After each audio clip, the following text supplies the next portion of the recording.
Hi, this is Mike from thesubstream.com, and this is a very quick, very short, hopefully, if that's possible. I know my strengths and my weaknesses, so I'm gonna try hard here.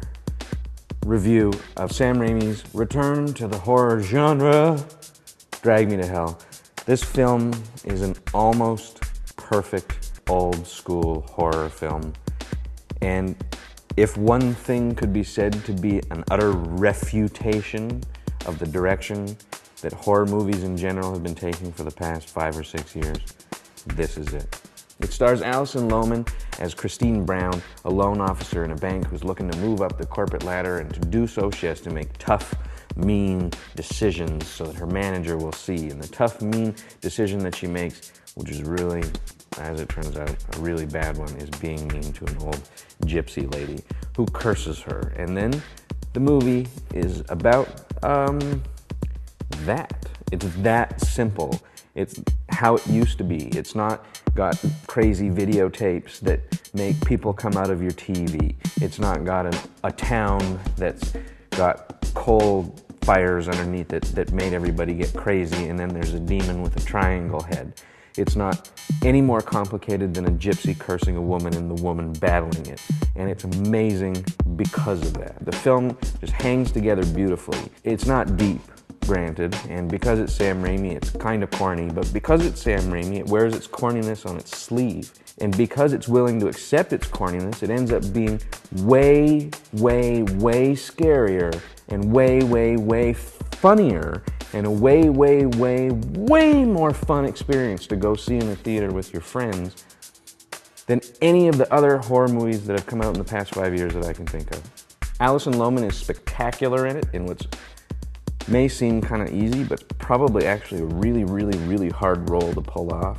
She's basically, in the minds of hundreds and thousands and millions of Sam Raimi fans, stepping into the shoes of Bruce Campbell, except doing it as a girl in her mid-20s, and she does it really, really, really well. The film very smartly shifts tone about a third of the way in and introduces the sly humor that Raimi's known for.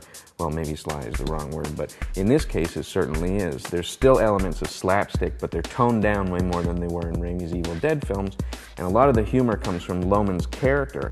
The few things that you can nitpick with the film, and there are a couple.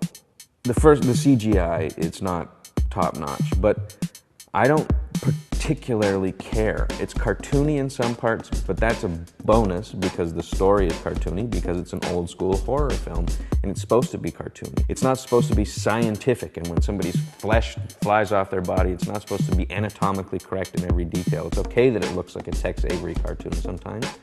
And I also don't want the CGI effects to be that good because the physical effects and the makeup are so good. That's artisan craftsmanship. That's what real talented people out there with experience working on film sets have, and that's rare now. It's fun to see stuff that didn't come out of a computer.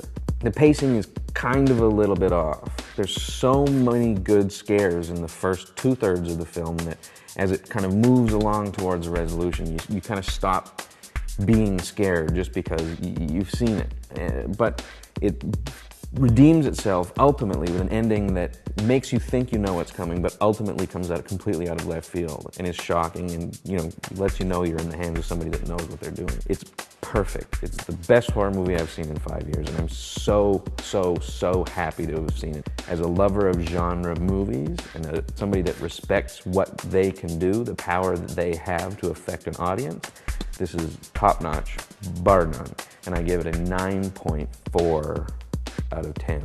And I'm jealous that you get to go see it again for the first time. Somebody told me I had to say that.